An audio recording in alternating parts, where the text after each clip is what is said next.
Assalamualaikum warahmatullahi wabarakatuh. Perkenalkan, nama saya Cici Suarsi dengan NIM 2122231006, Prodi S1 Ilmu Pemerintahan semester 2, Kampus Setisi Bekasi. Presentasi ini untuk memenuhi tugas mata kuliah Sistem Ekonomi Indonesia dengan dosen pengampu Bapak Samin Saputra SEMM, NIDN 2120067401, dan Ibu Hani Ari Rahmani SPD MPD NIDN 0401011813. Pokok pembahasan yaitu materi pertemuan 1 sampai dengan 7. Yang pertama, definisi dan komponen sistem ekonomi Indonesia. Yang kedua, landasan filosofi sistem ekonomi Indonesia. Ketiga, sejarah dan perkembangan sistem ekonomi Indonesia. Keempat, bangunan dan tata kerja sistem ekonomi Indonesia. Kelima, tahapan-tahapan pertumbuhan ekonomi Indonesia. Keenam, perubahan struktur ekonomi dari masa ke masa. Ketujuh, perencanaan pembangunan ekonomi di masa reformasi. Materi pertama, definisi dan komponen sistem ekonomi Indonesia. Pengertian sistem ekonomi. Sistem ekonomi adalah seluruh tata cara yang digunakan dalam mengkoordinasikan perilaku masyarakat mencakup produsen, konsumen, pemerintah, bank, dan lainnya. Dalam menjalankan kegiatan ekonomi baik dari dalam hal produksi, konsumsi, distribusi, ataupun investasi secara terintegrasi membentuk suatu kesatuan utuh, teratur, dan dinamis, sehingga mampu menghindari kekacauan di bidang ekonomi. Beberapa model sistem ekonomi. Yang pertama, sistem ekonomi tradisional. Sistem ekonomi tradisional merupakan sistem ekonomi yang diterapkan oleh masyarakat tradisional secara turun-temurun dengan hanya mengandalkan alam dan tenaga kerja. Selanjutnya, sistem ekonomi liberal. Sistem ekonomi yang memberikan kebebasan terhadap masyarakat untuk melakukan aktivitas ekonomi dan mendapatkan keuntungan sebanyak-banyaknya. Selanjutnya, sistem ekonomi komando atau terpusat. Sistem ekonomi komando ialah sistem pada sektor perekonomian di mana pemerintah memegang kuasa penuh di dalam pelaksanaannya. Yang terakhir, sistem ekonomi campuran. Ekonomi campuran adalah sistem perekonomian yang menggabungkan sistem ekonomi pasar dan sistem ekonomi terencana. Dalam sistem ekonomi campuran, pemerintah turut serta dalam pengelolaan ekonomi melalui penguasaan barang modal, sumber daya, pembuatan kebijakan ekonomi, dan pengawasan sektor. Hubungan sistem ekonomi dan sistem politik. Benang merah hubungan ekonomi dan sistem politik, yaitu liberalisme atau liberal dengan komunisme atau komunis, konteksnya adalah ideologi politik. Demokrasi atau demokratis dengan otokrasi atau otoriter, konteksnya adalah rezim pemerintahan atau cara pemerintah. Desentralisme atau desentralistis dengan sentralisme atau sentralistis, konteksnya adalah struktur birokrasi. Kapitalisme atau kapitalis dengan sosialisme atau sosialis, konteksnya adalah ideologi ekonomi. Mekanisme pasar dengan perencanaan terpusat, konteksnya adalah pengelolaan ekonomi. Sistem ekonomi Pancasila. Sistem ekonomi Pancasila adalah sebuah konsep kebijakan ekonomi yang mengalami pergerakan seperti bandul jam dari kiri ke kanan hingga mencapai titik keseimbangan. Ke kanan berarti bebas mengikuti aturan pasar, sementara ke kiri ada intervensi pemerintah dalam bentuk perencanaan sentral. Materi kedua, landasan filosofi sistem ekonomi Indonesia. Dasar filosofis dan konstitusional sistem ekonomi Indonesia. Dasar filosofi sistem ekonomi Indonesia adalah Undang-Undang Dasar 1945 Pasal 33 dalam bab kesejahteraan sosial. Asas sistem ekonomi Indonesia, kebersamaan dan kekeluargaan. Tanpa landasan ideologi, sistem ekonomi akan kehilangan ruh, jati diri, dan berubah menjadi pedoman yang bersifat teknis dan teoritis. Seluruh penyelenggaraan kehidupan berbangsa dan bernegara harus didasarkan pada asas kebersamaan dan kekeluargaan. Sendi-sendi sistem ekonomi. Yang pertama, sendi ketuhanan. Sila ketuhanan memiliki kaitan penting dengan tatanan penyelenggaraan kegiatan ekonomi, yaitu harus terselenggaranya sesuai dengan sifat-sifat Tuhan seperti kejujuran dan keadilan. Yang kedua, sendi kemanusiaan. Sila kedua memberi landasan agar sistem ekonomi Indonesia menempatkan manusia sesuai dengan derajat kemanusiaannya. Yang ketiga, sendi persatuan atau kebangsaan. Sila kesatuan memiliki nilai strategis menjaga kesatuan bangsa dan negara Indonesia. Yang keempat, sendi kerakyatan. Perwujudan sendi kerakyatan dalam sistem ekonomi Indonesia adalah tegaknya demokrasi ekonomi. Prinsip-prinsip penyelenggaraan ekonomi Indonesia. Yang pertama, prinsip keadilan. Kemudian yang kedua, prinsip kemanfaatan. Pada pasal 33 ayat 4 Undang-Undang Dasar 1945 menyatakan bahwa perekonomian nasional diselenggarakan berdasarkan atas demokrasi ekonomi dengan prinsip kebersamaan, efisiensi berkeadilan, berkelanjutan, berwawasan lingkungan, kemandirian, serta dengan menjaga keseimbangan kemajuan dan kesatuan ekonomi nasional. Elemen-elemen dalam sistem ekonomi. Elemen-elemen penting dari sistem ekonomi antara lain lembaga-lembaga atau peranata-peranata ekonomi, sumber daya ekonomi, faktor-faktor produksi, lingkungan ekonomi, organisasi dan manajemen, motivasi dan perilaku decision maker, dan decision making process. Tujuan sistem ekonomi. Yang pertama, meningkatkan suatu kemakmuran dan kesejahteraan ekonomi masyarakat. Kedua, meratakan suatu distribusi pendapatan di berbagai golongan. Ketiga, meningkatkan sebuah pertumbuhan dan kestabilan ekonomi. Keempat, memperluas sebuah lapangan pekerjaan sehingga dapat mengurangi pengangguran. Kelima, menentukan berbagai jenis, jumlah, dan cara atau teknik menghasilkan produk yang dibutuhkan masyarakat. Perbandingan sistem ekonomi berdasarkan yang mengatur mekanisme. 1. Sistem ekonomi tradisional. 2. Sistem ekonomi pasar. 3. Sistem ekonomi komando atau terpimpin. Kemudian berdasarkan yang mengatur kepemilikan. Yang pertama, sistem ekonomi kapitalis. Yang kedua, sistem ekonomi sosialis. Yang ketiga, sistem ekonomi campuran. Harmonisasi sistem ekonomi dengan sistem politik dan sosial. Di sini terdapat Pancasila sebagai kebersamaan, sistem politik sebagai musyawarah mufakat, sistem ekonomi sebagai kekeluargaan, dan sistem sosial sebagai gotong royong. Materi ketiga mengenai sejarah dan perkembangan sistem ekonomi Indonesia. Sejarah ekonomi Indonesia. Indonesia terletak di posisi geografis antara benua Asia dan Eropa, serta Samudra Pasifik dan Hindia, sebuah posisi yang strategis dalam jalur pelayaran niaga antara benua. Salah satu jalan sutra, yaitu jalur laut, ialah dari Tiongkok dan Indonesia melalui Selat Malaka ke India. Dari sini ada yang ke Teluk Persia melalui Suriah ke Laut Tengah, ada yang ke Laut Merah melalui Mesir, dan sampai juga ke Laut Tengah, Van Leer. Perdagangan laut antara India, Tiongkok, dan Indonesia dimulai pada abad pertama sesudah Masehi. Demikian juga hubungan Indonesia dengan daerah-daerah di barat atau Kekaisaran Romawi. Sistem perkembangan perekonomian Indonesia. Yang pertama, ekonomi nasional pada tahun 1945 sampai dengan 1959. Saat itu, BPUPKI berembuk untuk membahas isi Undang-Undang Dasar 1945 dan mempersiapkan kemerdekaan Indonesia. Salah satunya adalah pasal 33 tentang kesejahteraan sosial, yang saat ini dipakai sebagai landasan ekonomi. Muhammad Hatta adalah sosok yang berperan merencanakan pasal tersebut. Yang kedua, ekonomi terpimpin pada masa 1959 hingga 1966. Ini adalah periode yang berat di masa kepemimpinan Presiden Soekarno pada 21 Februari 1957, karena saat itu adalah masa yang gelap.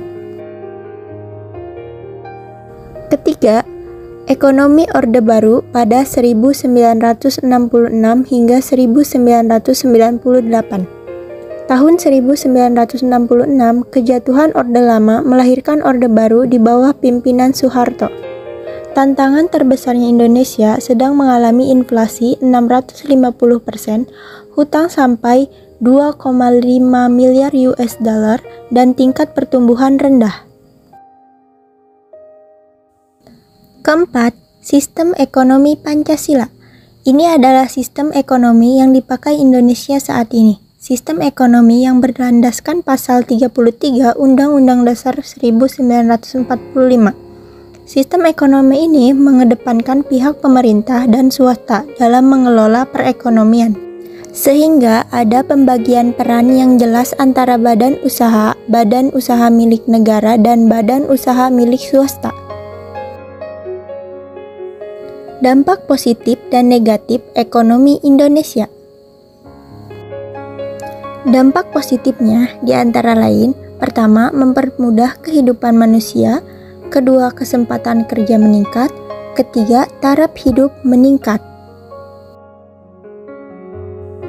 Sementara dampak negatifnya ialah, pertama, ketimpangan pendapatan, kedua, peningkatan polusi, ketiga, perubahan gaya hidup.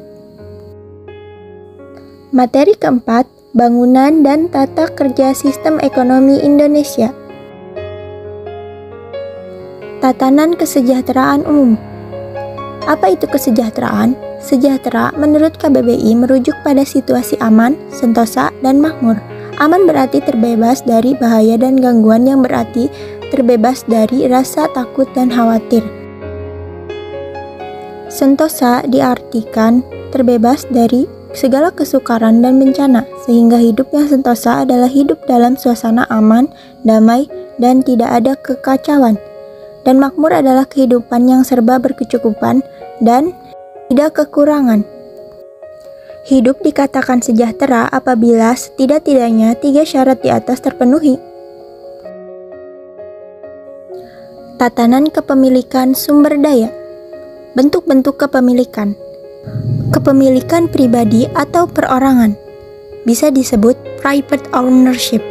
Kepemilikan pribadi adalah jenis kepemilikan di mana pemiliknya mempunyai hak secara eksklusif atas benda dan manfaatnya, sehingga dapat mencegah orang atau pihak lain untuk memiliki dan atau mengambil manfaat dari benda tersebut. Selanjutnya, kepemilikan publik atau public ownership. Kepemilikan publik merujuk pada otoritas yang diberikan kepada suatu komunitas atau publik untuk memanfaatkan secara bersama-sama. Semua orang dalam komunitas tersebut mempunyai hak mengambil manfaat serta memperoleh keuntungan dari sumber daya milik publik tersebut. Kemudian ada kepemilikan negara atau state ownership. Kepemilikan negara diperuntukkan bagi kepentingan masyarakat, sebagaimana halnya kepemilikan publik yang juga diperuntukkan memenuhi kebutuhan seluruh masyarakat. Peruntukan sumber daya milik publik dan milik negara adalah sama, yaitu sama-sama untuk kepentingan masyarakat. Kaidah kepemilikan. Secara umum, pengaturan kepemilikan meliputi 2 hal, yaitu aturan mengenai asal-muasal kepemilikan dan aturan mengenai penggunaan atau pemanfaatan kepemilikan. Setiap bentuk kepemilikan harus diperoleh dengan cara yang benar dan sesuai dengan aturan yang berlaku. Cara-cara memperoleh kepemilikan dapat diperoleh melalui bekerja. Melalui bekerja, seseorang mendapatkan upah atau gaji atau hal-hal lain sebagai kompensasi dari kerja yang telah dicurahkan. Harta yang diperoleh dari bekerja ini kemudian menjadi miliknya. Tatanan pelaku ekonomi dan regulasinya. Yang pertama ada rumah tangga, kemudian perusahaan, dan selanjutnya adalah pemerintah. Kemudian ada tatanan mekanisme penyelenggaraan kegiatan ekonomi. 2 bentuk mekanisme pengelolaan ekonomi. Mekanisme pengelolaan ekonomi secara umum dapat dibagi secara ekstrim menjadi 2 kelompok, yaitu Lampert pada tahun 1994 dan Claude tahun 1997. Yang pertama, koordinasi perekonomian melalui mekanisme pasar. Kemudian yang kedua, koordinasi perekonomian melalui otoritas yang terencana secara terpusat atau sentralistik. Bangunan sistem ekonomi Indonesia menurut Undang-Undang. Pasal 33 ayat 4 menyebutkan bahwa perekonomian nasional diselenggarakan berdasar atas demokrasi ekonomi dengan prinsip kebersamaan, efisiensi berkeadilan, berkelanjutan, berwawasan lingkungan, kemandirian, serta dengan menjaga keseimbangan kemajuan dan kesatuan ekonomi nasional. Selanjutnya, pasal 33 ayat 3 menyatakan bahwa bumi, air, dan kekayaan alam yang terkandung di dalamnya dikuasai oleh negara dan dipergunakan untuk sebesar-besarnya kemakmuran rakyat. Kemudian, pasal 33 Undang-Undang Dasar 1945 pasal 33 ayat 1 menyatakan perekonomian disusun sebagai usaha bersama berdasar atas asas kekeluargaan. Materi kelima, tahapan-tahapan pertumbuhan ekonomi Indonesia. Pengertian tahap pertumbuhan ekonomi. Pertumbuhan ekonomi adalah sebuah proses dari perubahan kondisi perekonomian yang terjadi di suatu negara secara berkesinambungan untuk menuju keadaan yang dinilai lebih baik selama jangka waktu tertentu. Tahapan pertumbuhan ekonomi menurut Walt Whitman Rostow. Yang pertama, ada tahap masyarakat tradisional atau the traditional society. Yang kedua, ada tahap masyarakat prakondisi untuk periode lepas landas atau the preconditions for the up. Ketiga, tahap lepas landas atau the take-up. Keempat, ada tahap menuju kedewasaan atau minority. Yang terakhir, ada tahap tingkat konsumsi tinggi atau high mass consumptions. Ciri-ciri negara yang telah mencapai tahap tinggal landas menurut Walt Will Rostow. Yang pertama, terjadinya kenaikan investasi produktif dari 5% atau kurang menjadi 10% dari produk nasional bersih. Bisa disebut net national product. Selanjutnya, terjadinya perkembangan satu atau beberapa sektor industri dengan tingkat pertumbuhan yang sangat tinggi. Kemudian, terbentuknya kerangka dasar politik, sosial, dan kelembagaan yang dapat menciptakan perkembangan sektor modern dan eksternalitas ekonomi sehingga dapat menyebabkan pertumbuhan ekonomi terus terjadi.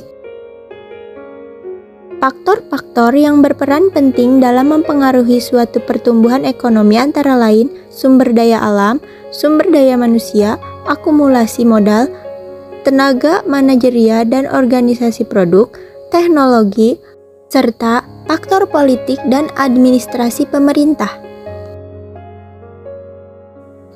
Materi ke-6, perubahan struktur ekonomi dari masa ke masa. Perubahan struktur ekonomi. Perubahan struktur ekonomi merupakan suatu gejala dalam ekonomi yang terjadi dalam perekonomian sebagai akibat pertumbuhan ekonomi atau meningkatnya kesejahteraan dalam masyarakat sehingga akan berpengaruh pada tingkat serta pola konsumsi masyarakat.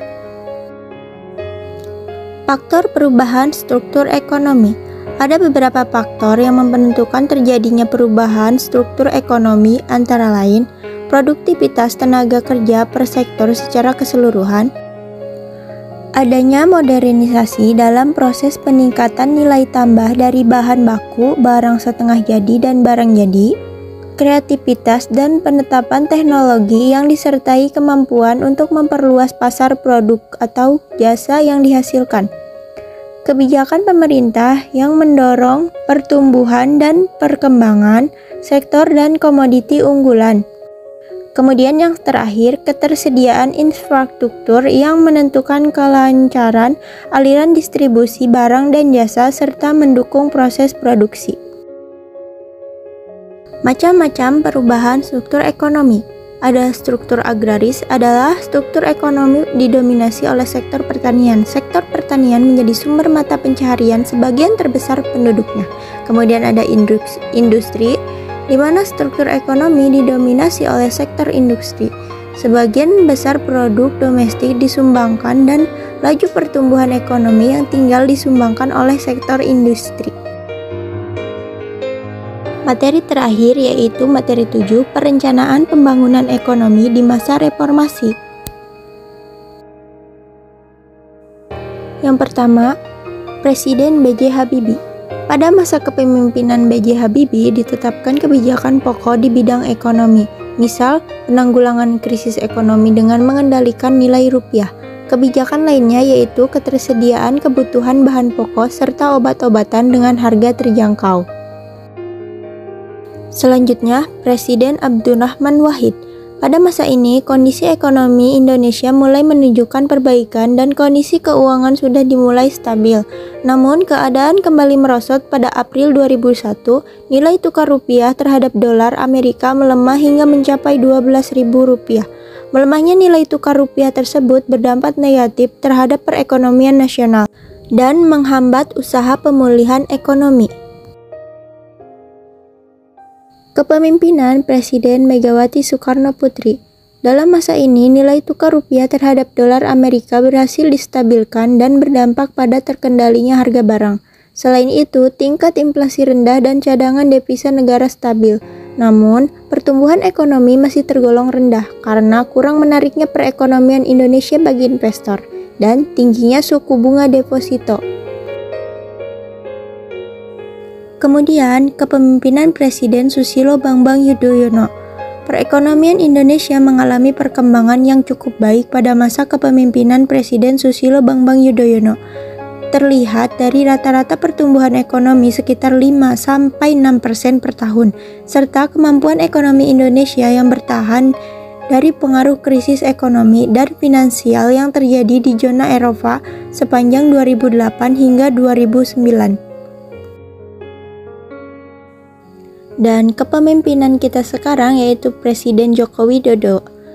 Ekonomi Indonesia di era kepemimpinan Presiden Joko Widodo bisa dibilang melaju kencang. Di tengah ancaman resesi dunia, pertumbuhan ekonomi domestik masih di atas 5%. Pada kuartal 1 di tahun 2022, ekonomi mampu tumbuh 5,01% year on year atau YOY. Kemudian kuartal kedua naik lagi menjadi 5,44% dan pada kuartal ketiga tumbuh impresif sebesar 5,72%.